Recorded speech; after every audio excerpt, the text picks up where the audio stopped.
నమస్తే జనం న్యూస్ కి స్వాగతం. బులెటిన్ల ముందుగా హెడ్లైన్స్.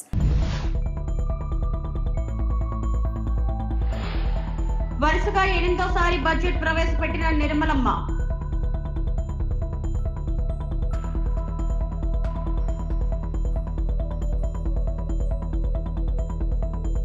పోలీస్ ఆధ్వర్యంలో ప్రేరణ జాబ్ మేళా.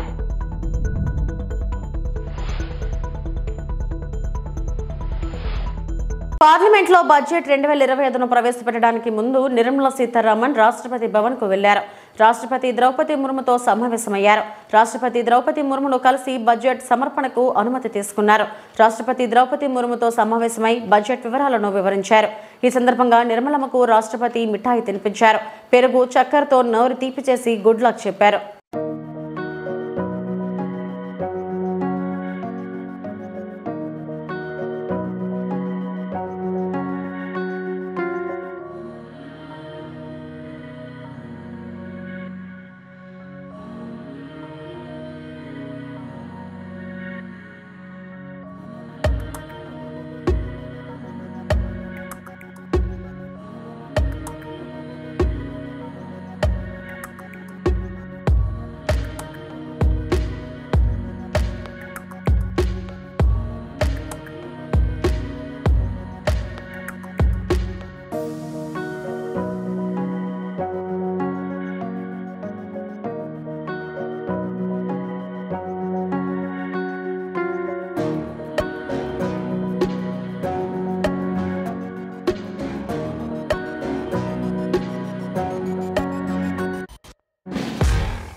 మధ్యతరగతి వర్గాలకు శుభవార్త. ఫలించిన వేతన జీవుల ఆకాంక్షలు.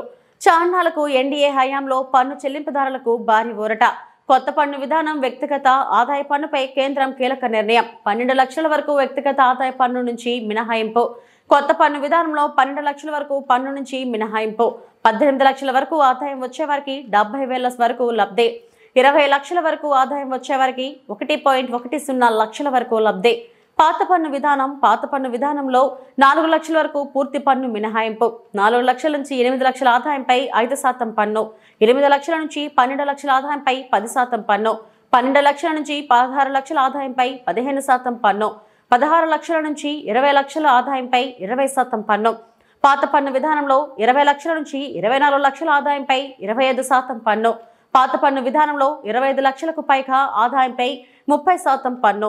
Happy to announce that there will be no income tax payable up to income of 12 lakh rupees.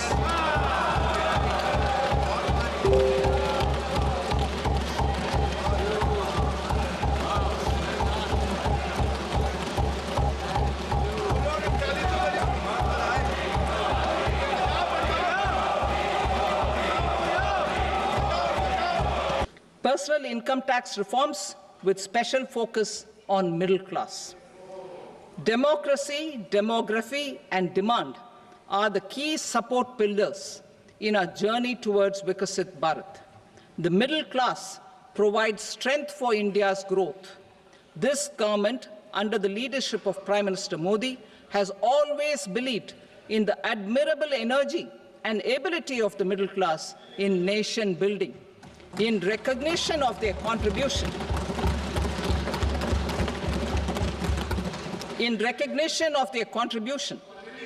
we have periodically reduced their tax burden.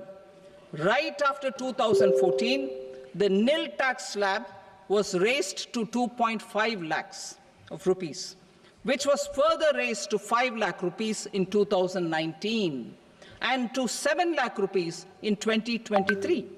This is reflective of our government's trust on the middle class taxpayers. I am now happy to announce that there will be no income tax payable up to income of 12 lakh rupees.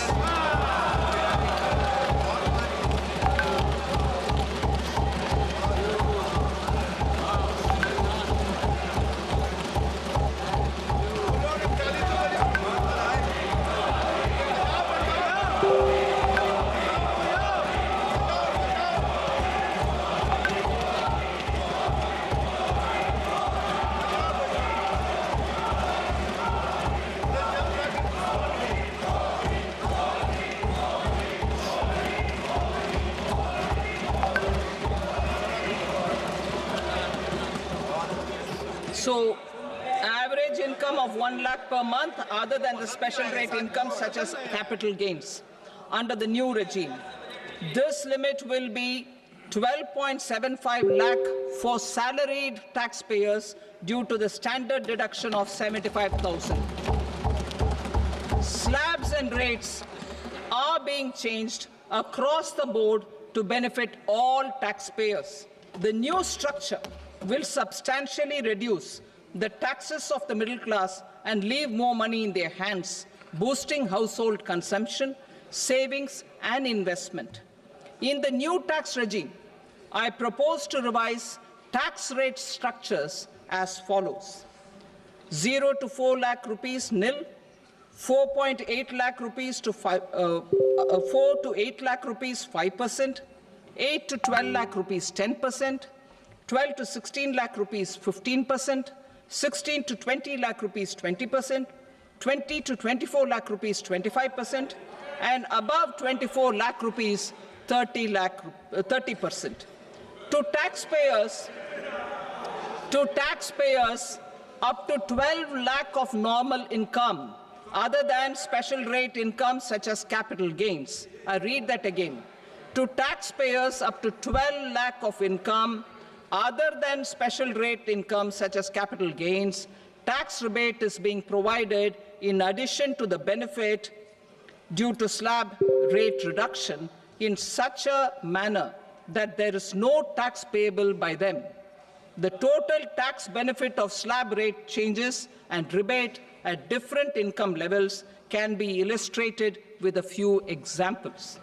A taxpayer in the new regime with an income of 12 lakh rupees will get a benefit of 80,000 rupees in tax, which is 100% of tax payable as per the existing rates. A person having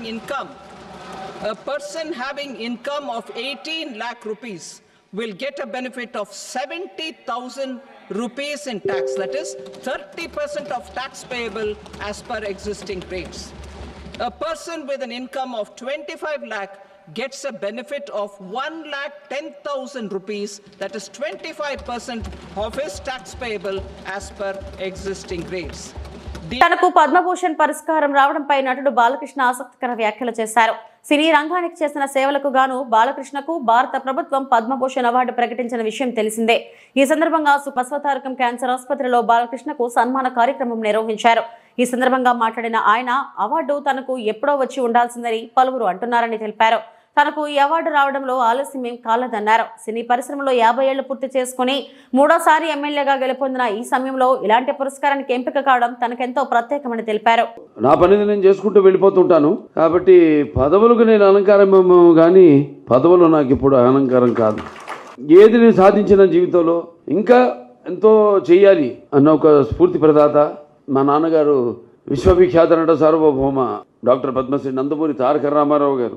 ఎవరు వాళ్ళ పాత్రని బాగా పోషిస్తే వాళ్ళ రంగాల్లో వాళ్ళు రాణిస్తారు. ఇదిగో ఇటువంటి పద్మశ్రీలు కానివ్వండి, పద్మభూషణ్లు కానివ్వండి, పద్మవిభూషణ్లు కానివ్వండి, లేకపోతే గ్యాలంటరీ అవార్డ్స్ కానివ్వండి, అవి వెతుక్కుంటూ వస్తాయి వెనకాలే. ఇందాక మాటల్లో ఎవరు అన్నప్పుడు అన్నారు నాకు వచ్చింది పద్మభూషణ్, ఏదైతే మీకు దూరంగా ఉందో అంటే ఇవాళ నాకు వచ్చింది, ఇవాళ మీ అందరికి వచ్చినట్టే నేను భావిస్తాను. దేనికి ఆశించకుండా, ప్రతిఫల ఆపేక్ష లేకుండా మన వంతు మన పని నిబద్ధతతో, ఒక క్రమశిక్షణతో, పట్టుదలతో సరైన దారిలో మనకి ఏదైతే సమాజం ఇచ్చిందో దానికి ప్రతిఫలంగా సొంత లాభం కొంత మానుకుని అన్నట్టు సమాజానికి ఉపయోగపడితే ఏదన్నా మనం సాధించవచ్చు. చాలా మంది అంటున్నారు ఇది ఇంతకు ముందే రావాల్సిందని పద్మభూషణ్. వాడు చెప్తాను నేను ఎప్పుడు ఆధ్యాత్మిక చింతనలో ఉంటాను, పూజలు ఎక్కువ చేస్తుంటాను. పూజ అంతవరకే, ఆ తర్వాత నా వృత్తి, నా ఆలోచనలు, అదే నాకు దైవం. అది యాదృచ్ఛికమో కాకతాళీయమో నాన్నగారి 100వ జయంతి సందర్భంగా పూర్తయింది మొన్ననే. తర్వాత ఆయన 75 సంవత్సరాలు చలనచిత్ర పరిశ్రమకు అడుగిడిన సందర్భంగా మొదటి సినిమా మనదేశం విడుదలైంది. నేను 50 సంవత్సరాలు ఇండస్ట్రీలో పూర్తి చేసుకోవడం, అలాగే నేను 3వసారి మళ్ళీ ఎమ్మెల్యేగా హిందూపూర్ నుంచి గెలవడం, అలాగే సినిమా రంగంలో నా సినిమాలు 4 హిట్లు కావడం, అఖండ అయితేనేమి, వీరసింహారెడ్డి అయితేనేమి, నేలకొండ భగవంత్ కేసరి అయితేనేమి, ఇప్పుడు మొన్న రిలీజ్ అయిన డాకు మహారాజ్ అయితేనేమి, ఇవన్నీ కలిసికట్టుగా ఇవన్నీ వచ్చిన సందర్భంగా ఇది రావడం అన్నది అది నాకు చాలా సంతోషంగా ఉంది. ఆలస్యం ఏం కాలేదు. చాలామంది ఎంతోమంది ఆర్టిస్టులు కొన్నేళ్ళు లైమ్ లైట్లో ఉండి తర్వాత కొంచెం తగ్గాక ట్రాక్ మారుస్తారు, అంటే క్యారెక్టర్ ఆర్టిస్టులని అలా మారుతారు. కానీ నేను ఆ భగవంతుడి కళామ తల్లి ఆశీస్సులతో, మా అమ్మగారి దీవెనలతో, నాన్నగారి దీవెనలతో ఇలా ఈ రికార్డ్ ట్రాక్స్ సంతరించుకుని మళ్ళీ నా సెకండ్ ఇన్నింగ్స్ మొదలైంది అని చెప్పాను. నేను కూడా సరే దానంతటికి అది వచ్చింది. ముఖ్యంగా నా అభిమానులు అయితేనేమి, అలాగే తెలుగు ప్రేక్షక దేవుళ్ళు అయితేనేమి, ఇవాళ మన Basavataraka Indo American cancer hospital and research institute, మన కుటుంబం అయితేనేమి, నా హిందూపురం పెద్ద కుటుంబం, హిందూపురం కుటుంబం అయితేనేమి, అందరూ ఎన్నో రకాలుగా వాళ్ళు ఈ యొక్క గుర్తింపుకి వాళ్ళకి వచ్చినట్టుగా వాళ్ళు భావిస్తూ వస్తాయి. చాలామందికి అవార్డులు వస్తాయి, కానీ ఎవరు వాళ్ళకు వచ్చినట్టుగా భావించరు, ఆ వ్యక్తికి వచ్చినట్టు భావిస్తారు. నాకు వచ్చిందంటే ఇవాళ యావత్ నేను చెప్పిన అందరూ వాళ్ళకు వచ్చినట్టుగా భావించడం అంటే, వేల లక్షల కోట్ల మందిని కుటుంబ సభ్యుల్ని పొందడం అంటే అది ఏ జన్మ అనుబంధమో, ఏ రుణానుబంధమో, ఏ విడదీయలేని అనుబంధమో కదా అని నాకు అనిపిస్తూ ఉంటుంది. అల్లూరు జిల్లా చింతపల్లి మండల కేంద్రంలో జిల్లా ఎస్పీ అమిత్ బర్దార్ ఆదేశాల మేరకు స్థానిక సర్కిల్ ఇన్స్పెక్టర్ ఎం వినోద్ బాబు ఆధ్వర్యంలో జాబ్ మేళా. ముఖ్య అతిథులుగా విచ్చేసిన స్థానిక ASP Navajyothi Mishra, CRPF assistant commandant Vinitha, Chintapalli GK వీధి, కొయ్యూరు మండలాల నుంచి 6 పోలీస్ స్టేషన్ల పరిధిలో సుమారు 500 మంది యువకులు హాజరు. యువకుల సమాచారం సేకరించి రిజిస్ట్రేషన్ నమోదు చేసుకున్న ఇన్నర్ సోర్స్ ప్రతినిధులు ఉన్ని కృష్ణన్. ఇప్పుడు ఎక్కడికైతే జాబ్ సెలెక్ట్ చేసి వెళ్తారో అక్కడ జాబ్ చేయడానికి మీకు మంచి పేషెన్సీ ఉండాలి. ఎందుకంటే ఈరోజు ఇస్రో చైర్మన్ గారు ఉన్నారంటే, ఇస్రో చైర్మన్ గారు స్టోరీ మీరు మొన్న చదివాను. ఇస్రో చైర్మన్ గారు ఒక సాధారణ ఒక ఎంప్లాయ్ కింద జాయిన్ అయ్యారు ఇస్రోలో. ఈరోజు ఆయన ఇస్రో చైర్మన్ అయ్యారు. ఆయన ఒక ఎకనామికల్గా స్టేటస్ తక్కువ ఉంటే 2 అబ్బాయిలు, ఇతను ఆయన తమ్ముడు. ఆయన తమ్ముడికి ఇంజనీరింగ్ సీట్ వస్తే ఈయన చదవడానికి డబ్బులు లేకపోతే ఈయన డ్రాప్అవుట్ అయిపోతాడు. డ్రాప్అవుట్ అయిన తర్వాత ఈయన ఏంటంటే వ్యవసాయం చేస్తూ వాళ్ళ బ్రదర్ని పంపిస్తూ ఈయన పార్ట్ టైం ఏంటంటే డిగ్రీ చేసుకుంటాడు. ఆ తర్వాత ఇస్రోలో అవకాశం వస్తే చిన్న ఎంప్లాయీగా జాయిన్ అయ్యి ఇప్పుడు ఇస్రో చైర్మన్ అయ్యాడు. సార్ చెప్తుంది ఏంటంటే, మీకు ఇచ్చిన అవకాశాన్ని చిన్నదనో లేకపోతే ఇంకో విధంగా అనుకోకుండా మీరు ముందు అక్కడికి వెళ్ళి అక్కడ అట్మాస్ఫియర్కి అలవాటయ్యి పేషెన్సీగా ఉండి ఇక్కడ స్థితిగతులు, మీ పేరెంట్స్ యొక్క ఇబ్బందులు ఇవన్నీ గమనించి ఉండాలని చెప్పారు. అలాగే డిఎస్పీ మేడం గారు ఇందులో ఒక ఇంపార్టెంట్ మ్యాటర్ చెప్పారు. హోమ్ సిక్ అనేది అలాగే పేషెన్సీ అనేది మీకు ఉండాలి. హోమ్ సిక్ ఉండాల్సిన అవసరం లేదు. నేను ఎక్కడో బయట నార్త్ స్టేట్ ఇది, నేను వచ్చి ఇక్కడ ఈరోజు ఆంధ్రాలో మీ దగ్గర జాబ్ చేసుకుంటున్నాను, మరి నాకు కూడా ఫ్యామిలీ ఉంది కదా అక్కడ అని చెప్పారు. మీకు అర్థమైంది కదా. కాబట్టి ఏంటంటే మీరు ఇక్కడ జాబ్ అక్కడ వెళ్ళిన తర్వాత ఆ జాబ్ని నిలబెట్టుకోవడం ఇంపార్టెంట్. మీరు జాయిన్ అవ్వడం ఏ స్థాయిలో జాయిన్ అయినా కూడా మీకంటూ ఒక గోలు సాధిద్దామన్న తపన, కసి అన్నీ ఉంటే మీరు ఖచ్చితంగా మీరు అది రీచ్ అవ్వగలరు అని మన ఏసీపీ గారు సార్ క్లియర్ మీకు చెప్పింది అదనమాట. అంటే at most only single agenda, hard work and patience. Sir చెప్తుంది పేషెన్సీ ఉండమని చెప్తున్నారు. ఇది కొంచెం మీరు మర్చిపోకుండా మైండ్లో పెట్టుకొని అంటిల్ మీరు మనస్ఫూర్తిగా మీరు పై స్థాయికి ఎదగడానికి దీన్ని బాగా యూటిలైజ్ చేసుకోండి. దీన్ని థ్యాంక్ యూ. తీసుకున్నప్పుడు మీకు అన్నీ ఎక్స్ప్లెయిన్ చేయబడతాయి. బేసిక్గా Tata electronics, M&M and Milky Mist వంటి పెద్ద పెద్ద కంపెనీస్లో non local companies, Bengaluru, Hyderabad, Chennai లొకేషన్స్లో ఉన్న కంపెనీస్లో మేము మంచి లొకేషన్ కోసం మంచి డిజిగ్నేషన్తో మేము హైర్ చేసుకుంటాం. ఇది డిపార్ట్మెంట్ నుంచి ఆర్గనైజ్ చేసిన ప్రోగ్రామ్ కాబట్టి మేము 1 or 2 రౌండ్స్లో మీకు పొజిషన్ అనేది ఇవ్వడం జరుగుతుంది. అండ్ ఇక్కడి నుంచి ఎవరైతే అదర్ లొకేషన్స్కి వెళ్ళడానికి రెడీగా ఉన్నారో వాళ్ళకి ఏంటంటే 18,000 plus salary plus food and accommodation provide చేస్తూ బెంగళూరులో మనకి ఒక 3-4 కంపెనీస్ మేము తీసుకురావడం జరిగింది. అలాగే లాస్ట్ ఇయర్ కూడా ఈ ఏరియా నుంచి కొంతమంది పిల్లల్ని మేము తీసుకెళ్ళి ఉన్నాం. వాళ్ళు ఆల్రెడీ ఇప్పుడు మంచిగా వర్క్ చేస్తున్నారు. సో మీరు మేడం చెప్పినట్టుగా హోమ్ సిక్ వంటి చిన్న చిన్న సిల్లీ రీజన్స్తో ఊర్లోనే ఉండి ఇక్కడ ఇబ్బందులు పడుతున్న కంటే మేము ఇచ్చిన మంచి ఆపర్చునిటీని వినియోగించుకొని వారు మంచిగా వర్క్ చేయడానికి రెడీగా ఉంటారని కోరుతున్నాను. అండ్ బెంగళూరు, ముంబై, చెన్నై, హైదరాబాద్ వంటి లొకేషన్స్కి ఎవరైతే వెళ్ళి వర్క్ చేయలేం, మాకు ఫ్యామిలీ ప్రాబ్లమ్స్ అండ్ ఫినాన్షియల్గా ఇష్యూస్ ఉన్నాయి, లోకల్లోనే జాబ్స్ కావాలి అని ఎవరైతే ఎదురు చూస్తున్నారో వాళ్ళకి హైదరాబాద్ అండ్ వైజాగ్ మీకు నియర్ బై లొకేషన్స్లో 11,000 శాలరీ నుంచి 15,000 శాలరీతో మేము కొన్ని కంపెనీస్ని తీసుకొచ్చున్నాం. సో అవి కూడా మేము ఇండివిజువల్గా ఇంటర్వ్యూస్ చేసినప్పుడు చెప్పడం జరుగుతుంది. సో ఈ యొక్క మంచి ఆపర్చునిటీని వినియోగించుకుంటారని కోరుచున్నాను. అలాగే మీకు ఆల్రెడీ క్యూఆర్ స్కానర్స్ అనేవి ఇవ్వడం జరిగింది. మీ గూగుల్ స్కానర్ ద్వారా మీ యొక్క బయోడేటాని స్కాన్ చేసి మీ డీటెయిల్స్ అన్ని ఫిల్ చేస్తే మీ యొక్క డీటెయిల్స్ అన్నీ మాకు వస్తాయి. సో ఈ రౌండ్స్ అనేవి 1 or 2 రౌండ్స్లో కంప్లీట్ చేసిన తర్వాత మీకు ప్లేస్మెంట్ ఆఫర్స్ అనేవి మీకు విత్ ఇన్ ద వీక్లోనే వస్తుంది. సో మీరు ఇమీడియట్గా జాబ్ కోసం మంచిగా. నంద్యాల జిల్లా ఆళ్లగడ్డ డిబేట్ కు సిద్ధం అంటున్నావు కదా, మేము కూడా సిద్ధమే.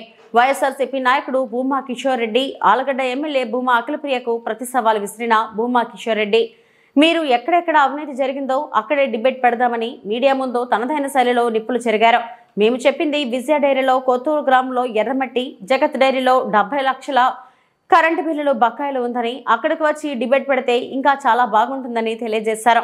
భూమా కిషోర్ రెడ్డి నా ఇంటి ముందుకు వచ్చి నువ్వు ఏం చేస్తావు, అవినీతి ఎక్కడ జరిగిందో అక్కడే డిబేట్ పెడదామని, దానికి కూడా మేము సిద్ధమని వైసీపీ నేత భూమా కిషోర్ రెడ్డి ప్రతి సవాల్ విసిరారు.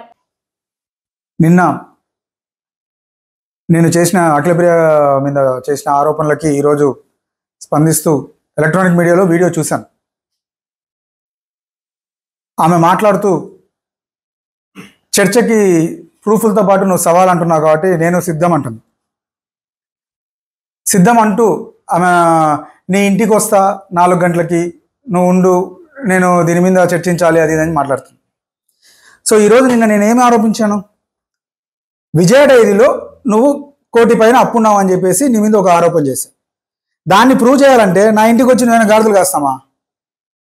దాన్ని ప్రూవ్ చేయాలంటే విజయ డైరీలో డిబేట్ పెట్టు. అండ్ ఇంకోటి ఎలక్ట్రికల్ డిపార్ట్మెంట్, ఈరోజు ఎలక్ట్రికల్ డిపార్ట్మెంట్కి నువ్వు బకాయిలు ఉన్నావు అని చెప్పి నేను ఆరోపించడం జరిగింది. అది ప్రూవ్ చేయాలంటే నా ఇంట్లో ప్రూవ్ అవుతుందా? ఎక్కడ పోయి ప్రూవ్ చేసుకోవాలి? పెట్టు, దమ్ము ఉంటే ఎలక్ట్రికల్ డిపార్ట్మెంట్లోనే డిఈ ఆఫీస్లో పెట్టు. అదేవిధంగా కొత్తూరులో ఎర్రమట్టి తోలుతున్నావు అన్నాను. ఇక్కడ కూర్చుంటే ఏమొస్తుంది? ఎర్రమట్టి తోలినావా లేదా చూడాలంటే ఆడికి పోవాలి కదమ్మా. ఇదేందో నీ ఇంటికి వస్తా, నీ నట్టింటికి వస్తా, ఏం బాలకృష్ణ సినిమా డైలాగ్లో ఏమేమన్నా? అది కాదు. నువ్వు నిజంగా చిత్తశుద్ధే ఉంటే, చర్చకు రావాలి అనుకుంటే ఈ డైవర్షన్ పాలిటిక్స్ ఆపు. ప్రతి దానికి మీ తెలుగుదేశం పార్టీ వాళ్ళకి డైవర్షన్ డైవర్షన్ డైవర్షన్. ముందే అది ఆపి నువ్వు చర్చకు రావాలనుకుంటున్నావు, పద విజయ డైరీకి పోదామా, లేకపోతే కొత్తూరుకి పోదామా, కుర్చీలు నువ్వే తెప్పిస్తావు, తెప్పించు. మా దగ్గర అక్రమంగా సంపాదించే సొమ్ము కూడా లేదు, నువ్వే పెట్టు. కుర్చీలు తెప్పిస్తావు, నీళ్లు తెప్పిస్తావు, టీ తెప్పిస్తావు, అందరికి తెప్పించు. అన్నీ ఆన్నే పెట్టు. కొత్తూరులో కూర్చున్నాం, గ్రామ ప్రజల్ని పిలుచు. ఎవడా దొంగనా కొడుకులు ఎత్తుకుపోయేది మట్టి ఆడని పేరు చెప్పిస్తాం. అండ్ ఇంకా ఏమున్నా నీ మీద ఆరోపణలు చేస్తున్నాం, ప్రతిదానికి నేను కట్టుబడే ఉన్నా. నువ్వు నా ఇంటికి వస్తే ఏం పీకేది ఏముంది? ఎప్పుడు చూసినా నీ ఇంటికి వస్తే నేను ముందు అవి మానుకొని రేపు నువ్వు చర్చకు సిద్ధమైతే పద విజయ డైరీకా, టైం నువ్వు చెప్తావా, మేం చెప్పమంటా మేం చెప్తాం, లేదా ఎలక్ట్రికల్ డిపార్ట్మెంట్గా నువ్వే చెప్పు. ఎప్పుడు కావాలంటే అప్పుడు నీ డిపార్ట్మెంటే కదా, వాళ్ళు అందుబాటులో ఉండాలంటే నువ్వు చెప్తూనే ఉంటారు, మేము చెప్తే ఉండరు.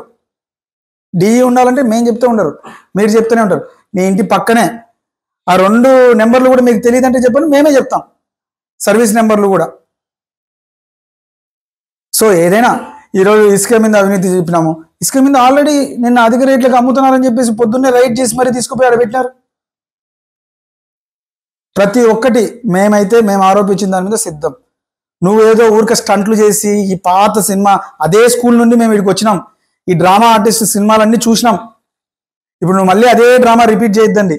నేను ఇంటికి వస్తాను, ఈ డైలాగులన్నీ విని విని విసుకొచ్చి. నంద్యాల జిల్లా కొత్తపల్లి మండలం కొలను భారతి క్షేత్రంలో వసంత పంచమికి అధికారులు ఏర్పాట్లు చేస్తున్నారు. ఆంధ్రప్రదేశ్లో ఏకైక సరస్వతి దేవి ఆలయంగా కొలను భారతి క్షేత్రం విరాజిల్లుతుంది. వసంత పంచమి సందర్భంగా ఉమ్మడి కర్నూలు జిల్లా నుండి కాకుండా చుట్టుపక్కల జిల్లా నుండి పెద్ద ఎత్తున భక్తులు తరలివచ్చి తమ పిల్లలను సరస్వతీదేవి చెంత అక్షరాభ్యాసం చేయించుకుంటున్నారు. ఫిబ్రవరి 2వ తేదీ ఆదివారం వసంత పంచమి సరస్వతీదేవి పుట్టినరోజు సందర్భంగా ఆత్మకూరు ఆర్డీఓ నాగజ్యోతి ఆధ్వర్యంలో అధికారులు ఏర్పాట్లు చేస్తున్నారు. వసంత పంచమికి శ్రీశైల దేవస్థానం తరపున అమ్మవారికి పట్టు వస్త్రాలు సమర్పిస్తారు. వేలాదిగా తరలివచ్చే భక్తుల కోసం ఆర్టీసీ ఆధ్వర్యంలో ఆత్మకూరు నుండి బస్సు సౌకర్యం కల్పిస్తున్నారు. క్షేత్ర పరిధిలోని ఆర్యవైశ్య అన్నదాన సత్రం, కాశిరెడ్డి నాయన అన్నదాన సత్రం వారు భోజన వసతి ఏర్పాట్లు చేస్తారు.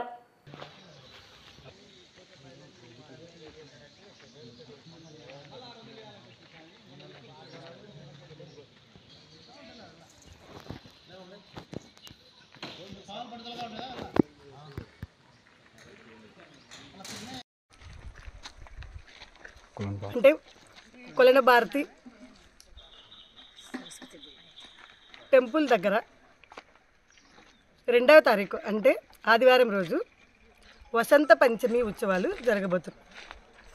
వాటికి సంబంధించి దాదాపుగా 20,000 నుంచి 30,000 దాకా భక్తులు ఇక్కడికి రావడానికి అవకాశం ఉంది.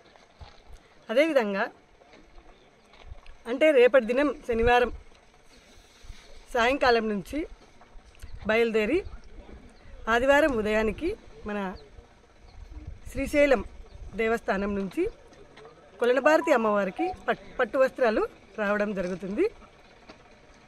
వాటిని ఉదయం 4:30 నుంచి 5 గంటల మధ్యలో అమ్మవారికి అభిషేక అనంతరం సమర్పించడం కూడా జరుగుతుంది. వాటి కోసం ఇక్కడ ఏర్పాట్లన్నీ కూడా దాదాపుగా వారం రోజుల నుంచి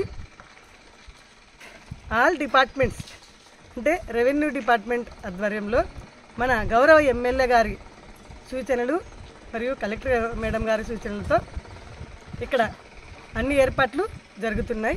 భక్తులకు నీటి వసతి కానీ తర్వాత వారికి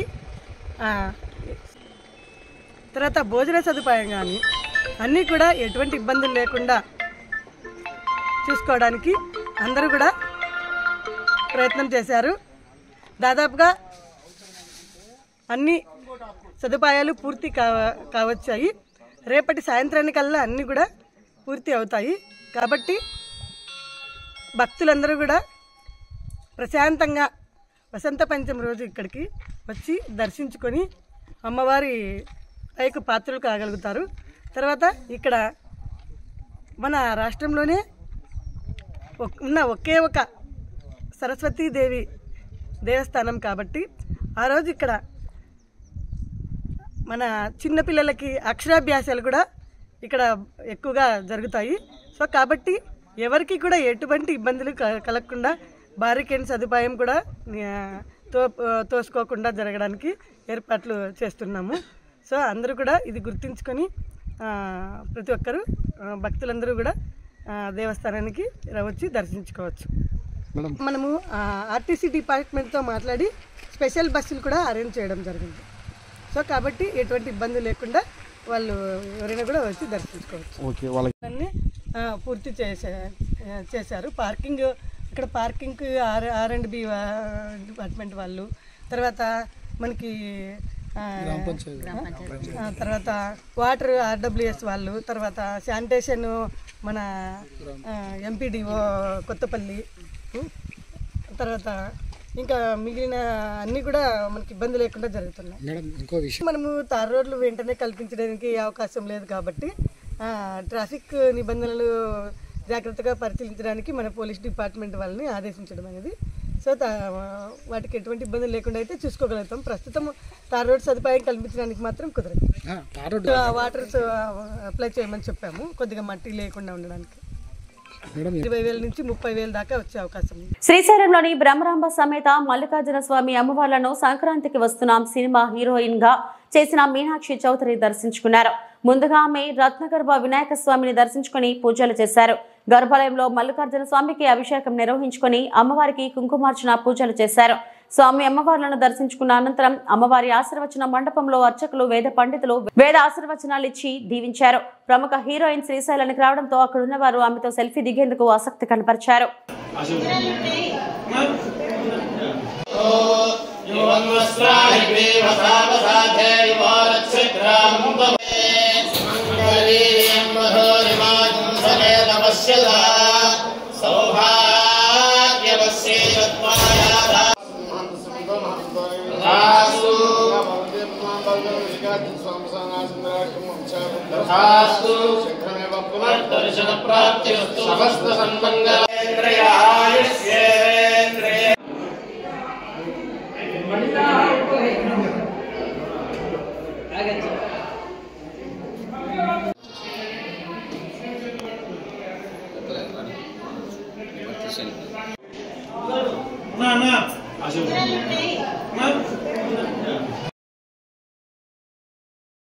ఇవి ఇప్పటివరకు నా బులెటిన్ అప్డేట్స్.